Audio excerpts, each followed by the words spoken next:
Hello everyone and welcome to DelftStack. If your Windows 11 user profile is experiencing severe glitches, a broken start menu, or failing to load, but you do not want to create a brand new account or manually edit the registry, there are alternative repairs. I will show you how to rebuild your profile components right now. Let's get started. First, underlying Windows file corruption can actively prevent the user profile service from loading your data correctly.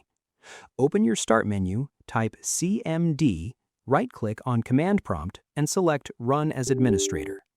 Type SFC /scan now and press Enter to verify and replace any damaged protected system files.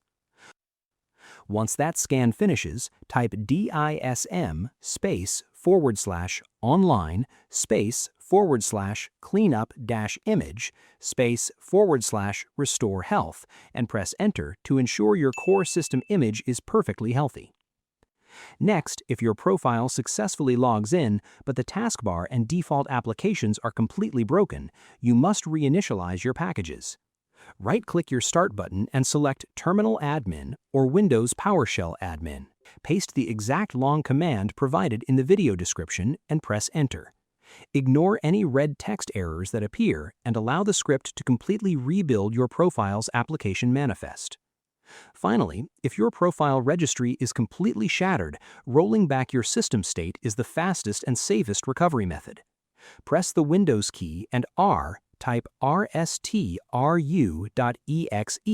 and press Enter to directly launch the System Restore Wizard.